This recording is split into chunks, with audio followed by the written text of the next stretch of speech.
আমরা দলের সরকার চাই না। এতদিন বাংলাদেশ স্বাধীনের পর থেকে এতদিন শুধু দলের সরকার হয়েছে, দলেরই গোলামি করা হয়েছে। এই সংকীর্ণ রাজনীতি, সংকীর্ণ সরকার চায় না। বাংলার মানুষ আগামীতে জনগণের সরকার চায়। অমুক দল যদি ক্ষমতায় যায় আর সব দল পরাধীন। থানাতে কেস নিয়ে যাবেন, ওই শয়তান আগেই বলবে কোন দল করো। এই গণতন্ত্র একটা কুফরি তন্ত্র। এই গণতন্ত্র মানুষকে আরে ভাই ভাই গ্রুপ করে দিয়েছে গণতন্ত্র। মসজিদের সভাপতি সেক্রেটারির মধ্যে দল তৈরি করেছে এই গণতন্ত্র, বুঝেছেন?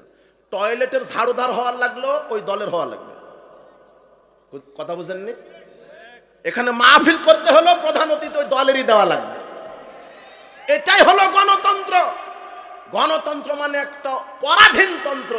গণতান্ত্রিক রাজনীতিতে যারা বিশ্বাসী এরা হলো ইসলাম থেকে কখনো খারেজ হয়ে যাবে, কখনো এরা মুশরিক, কখনো কাফের। কেননা আমি মুসলিম, একমাত্র আমার তন্ত্র হবে ইসলাম তন্ত্র। কি তন্ত্র? ইসলাম। আর আপনার রাজনীতি কার মতো? রসুলের মতো না। ইসলামী খেলাফা আপনার রাজনীতি কার মতো? আব্রাহাম লিঙ্কনের মতো। গণতান্ত্রিক রাজনীতি এটা পাগলা রাজনীতি, এটা পাগলা তন্ত্র। আরে গণতন্ত্র মানে খুনতন্ত্র, ধর্ষণতন্ত্র, মামলাতন্ত্র, হত্যাতন্ত্র। অমুককে মারো, অমুককে গুম করো, অমুককে ঠেকাও, আমাকেই ক্ষমতায় থাকতে হবে, এর নাম পচাতন্ত্র আর গণতন্ত্র। কোন মুসলিম জাতি, কোন মুসলিম নেতা গণতান্ত্রিক পদ্ধতিতে সরকার কায়েম করতে পারে না। ইসলামকে বাদ দিয়ে গণতান্ত্রিক বিধানে, ইসলামকে বাদ দিয়ে গণতান্ত্রিক বিধানে রাজনীতি করতে পারে না। কোন মুসলিম ব্যক্তি যদি গণতান্ত্রিক পদ্ধতিতে গণতন্ত্রকে বিশ্বাস করে, ইসলামকে বাদ দিয়ে, গণতন্ত্র একটা কুফরি তন্ত্র, গণতন্ত্র একটা শিরকি তন্ত্র। গণতন্ত্র আর ইসলামের মধ্যে পার্থক্য কি? গণতন্ত্র হলো মানব রচিত জীবন বিধান, আর ইসলাম হচ্ছে আল্লাহ প্রদত্ত জীবন বিধান। গণতন্ত্র মানুষ, মানুষের আইন দ্বারা মানুষ পরিচালিত হবে। ইসলাম হলো আল্লাহর বিধানে মানুষ পরিচালিত হবে। গণতন্ত্র অধিকাংশ রায় চূড়ান্ত, ইসলামে হক যেটা সেটা চূড়ান্ত। গণতন্ত্রের সকল ক্ষমতার উৎস জনগণ, আর ইসলামের সকল ক্ষমতার উৎস আল্লাহ। গণতন্ত্রের নিয়ম নীতি আইন পরিবর্তনশীল, আর ইসলামের আইন অপরিবর্তনশীল। পার্থক্য হলো না? হলো। ইসলামের সার্বভৌম ক্ষমতার উৎস কে? আল্লাহ। আর গণতন্ত্রের সার্বভৌম ক্ষমতার মালিক কে?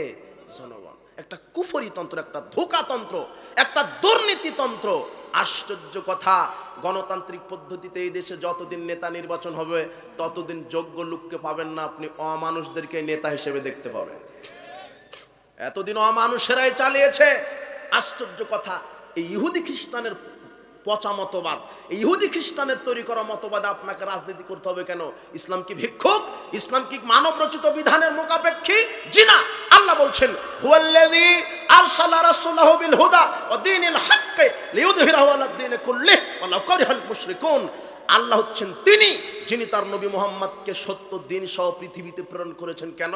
যাতে করে মানব রচিত সব বিধানকে কবর দিয়ে, মানব রচিত সব মতবাদকে কবর দিয়ে ইসলামকে বিজয় করতে পারে। সেই জায়গাতে আপনার হুজুর ইসলাম কায়েমের স্বপ্ন দেখছে ইহুদি খ্রিস্টানের মতবাদের গোলামি করে। এটা নিছক খেল তামাশা। কিয়ামত পর্যন্ত রসুলের নীতির বাইরে কোনো নীতি আসবে না, রসুলের আদর্শের বাইরে কোনো আদর্শ টিকবে না।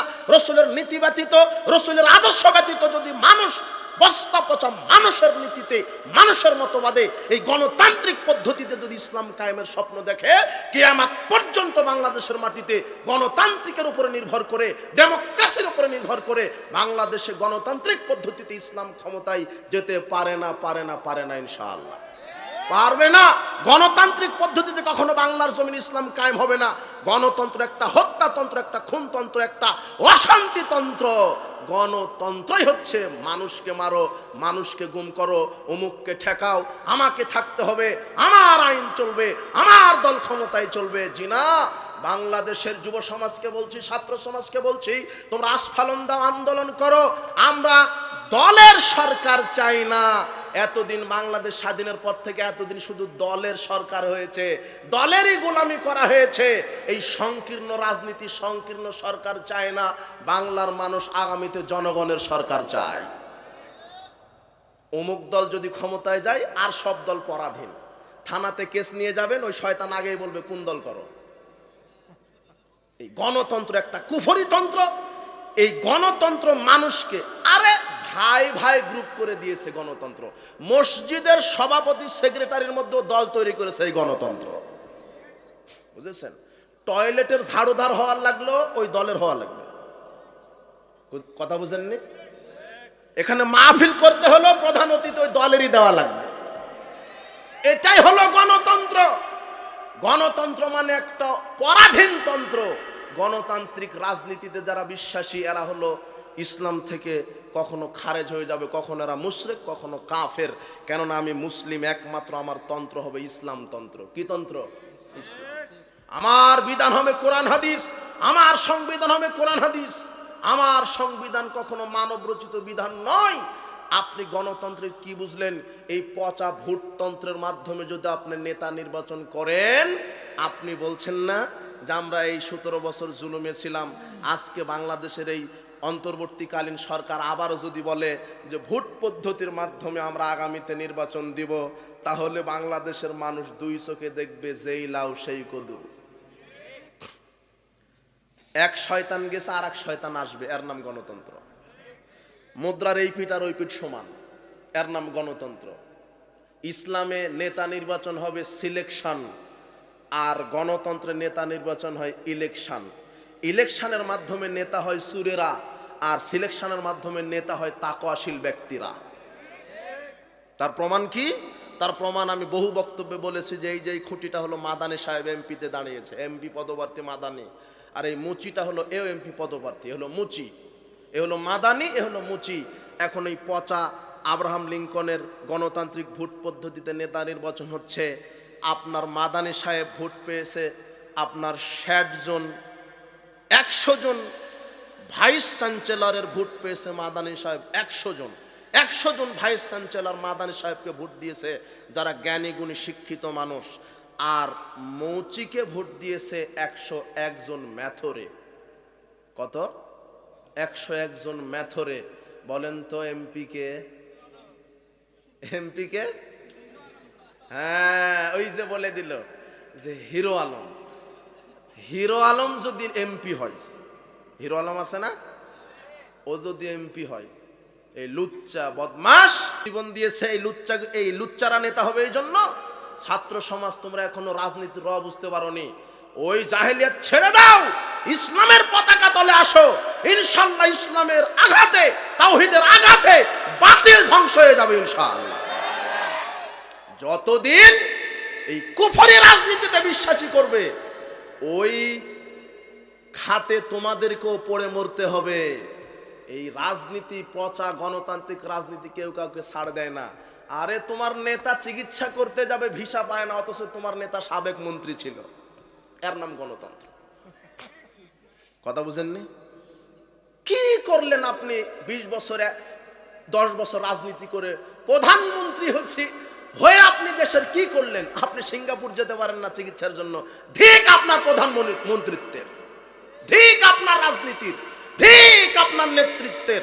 যেই নেতৃত্ব, যেই পাওয়ার থাকার পরেও, সাবেক মন্ত্রী হওয়ার পরেও আপনি চিকিৎসার জন্য বাইরে যেতে পারেন না, এই তন্ত্র একটা ধোঁকা তন্ত্র ছাড়ার কি হতে পারে?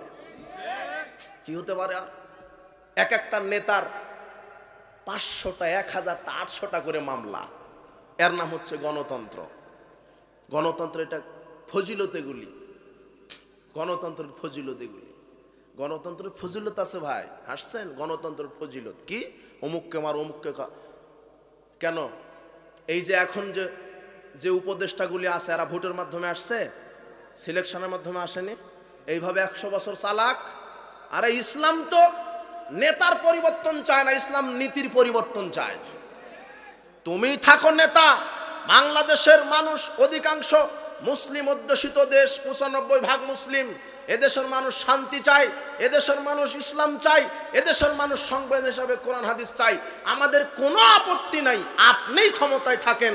আমাদের আপত্তি একটাই, আমরা সংবিধান দেখতে চাই, কোরআন আর হাদিস, আর বাংলাদেশের নেতা দেখতে চাই বাংলাদেশের আলেম ওলামা। শেষ।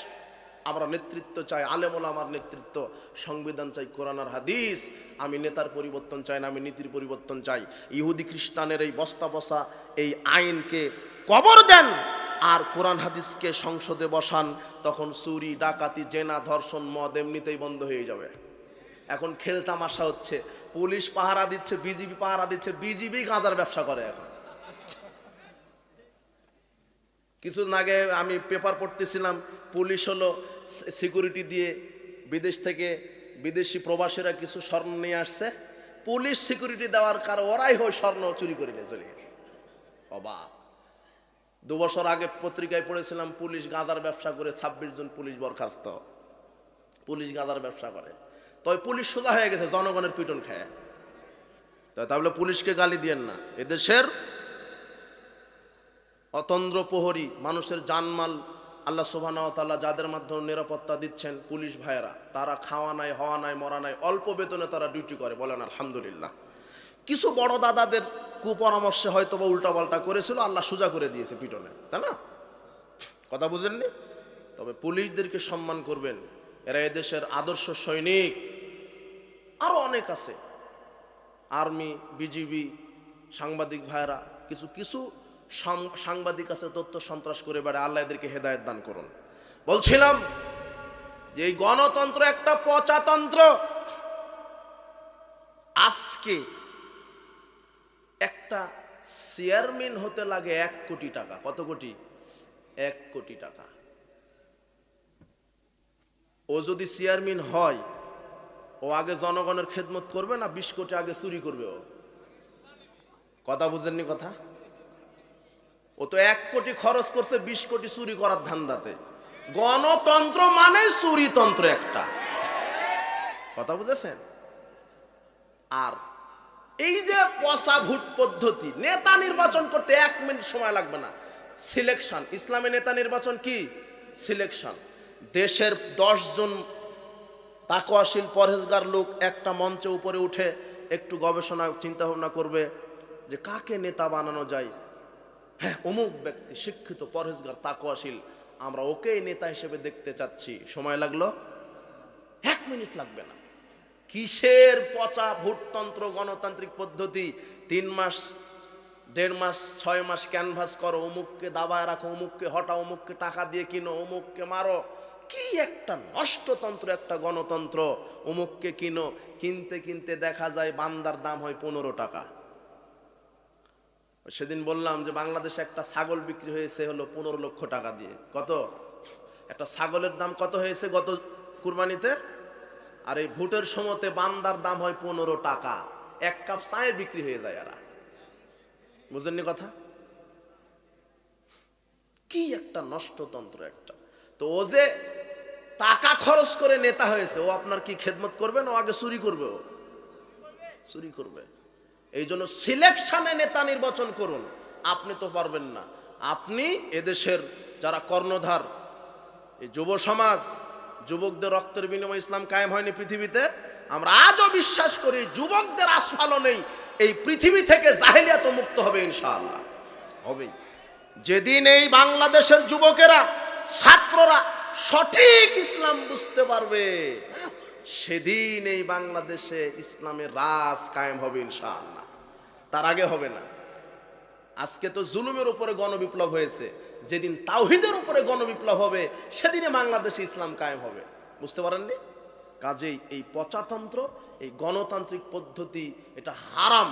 গণতান্ত্রিক রাজনীতি হারাম।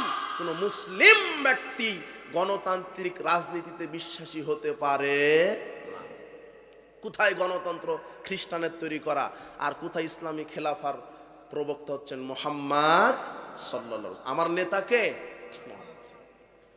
এই নাস্তিকেরা ঠিকই জানে যে মুহাম্মদ সাল্লাল্লাহু আলাইহি ওয়াসাল্লাম সর্বশ্রেষ্ঠ রাজনীতিবিদ, সর্বশ্রেষ্ঠ অর্থনীতিবিদ, সর্বশ্রেষ্ঠ সমাজ সংস্কারক। জানার পরও এদেশের মানুষকে ধোঁকায় রেখেছে। এই যে দেখছেন না, কিছুদিন আগে সিলেবাসে ভাত রান্না করা শিখালো, হ্যাঁ, ডিম ভাজা শিখাইছে না? স্কুল কলেজে পড়াশোনা কি ছিল? শুধু ভাত রান্না করবে আর ডিম ভাজবে, এটা ছিল না? এরা চাইছিল যে বাংলাদেশের সব আমজনতা এরা হলো ডিম ভাজা শিখবে, ভাত রান্না করা শিখবে, আর আমাদের ছেলেরা পড়বে আমেরিকা, অস্ট্রেলিয়ায় পড়ে নেতা হবে। আর বাংলাদেশের যারা ইঞ্জিনিয়ার দেখবেন সবই চীন, ব্রিটেনের ইঞ্জিনিয়ার। ইঞ্জিনিয়ারেরা এসে ব্রিজ করবে, কালভার্ট করবে, বড় বড় অট্টালিকা নির্মাণ করবে, আর বাংলাদেশের যুবকের অনার্স পাস করে ওদেরকে ডিম ভাইজা দিবে ওরা। এই কায়দাই করেছিল এরা, বুঝতে পারেননি মনে হয়। এখনো তো এই কায়দায় আছে। ওই যে আপনার এই পাবনাতে কি পারমাণবিক বিদ্যুৎ কেন্দ্র পাবনা কাজ হচ্ছে, ইঞ্জিনিয়ার কারা? রাশিয়ান। আর চা বানায় দেয় কারা? হ্যাঁ, কথা বুঝেননি কথা। ভাত রান্না করে দেয় কারা? ওদের ছোট প্যান্টটা ধুয়ে দেয় কারা?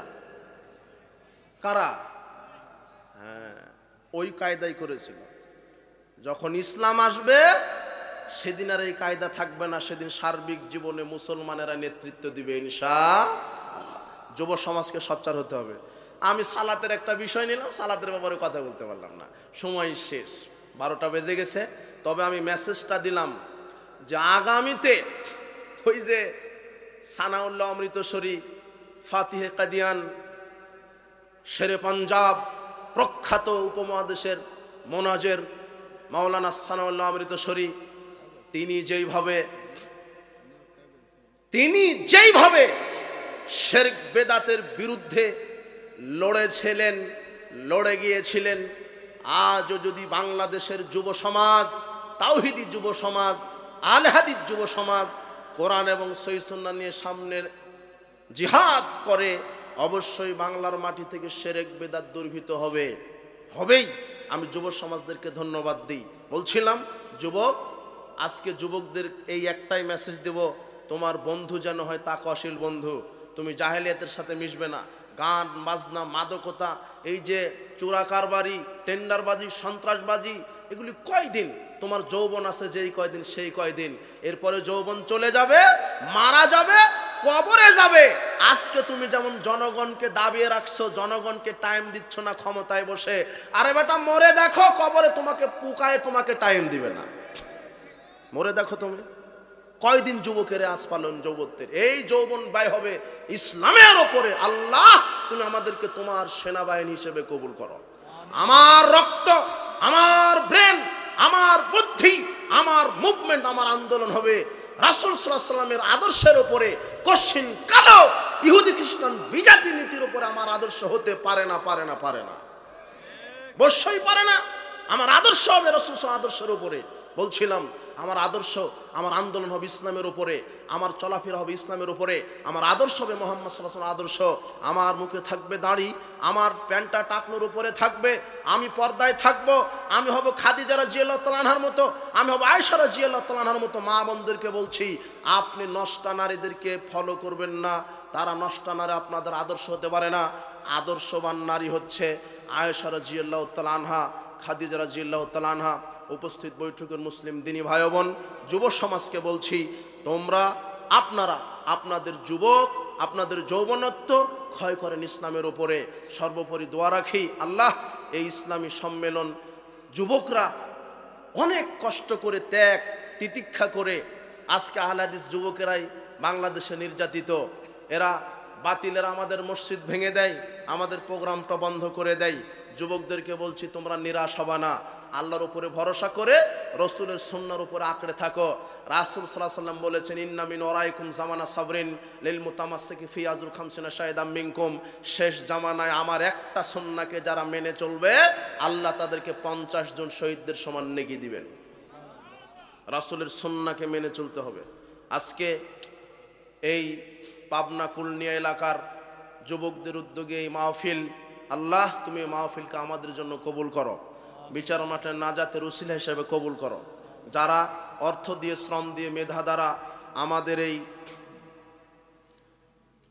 মাহফিলকে সহযোগিতা করেছেন, আল্লাহ তুমি তাদের উপরে তোমার খাস রহমত বরকত নাজিল করো। জি, যাদের পিতামাতা মারা গেছেন, আল্লাহ তুমি তাদের পিতামাতার কবরের শাস্তি মাফ করো। যাদের পিতামাতা অসুস্থ তাদেরকে আরোগ্যতা দান করো। আল্লাহ আমাদের মধ্যে যারা আমরা অসুস্থ আছি, তুমি তাদেরকে সুস্থতা দান করো। আল্লাহ তুমি আমাদেরকে দীর্ঘ নেক হায়াত দান করো। দীর্ঘ নেক সুস্থ হায়াতে যেন আমরা সঠিক আকীদা আমলের উপরে কায়েম থাকতে পারি, সেই তৌফিক তুমি দান করো। আল্লাহ মৃত্যুর সময়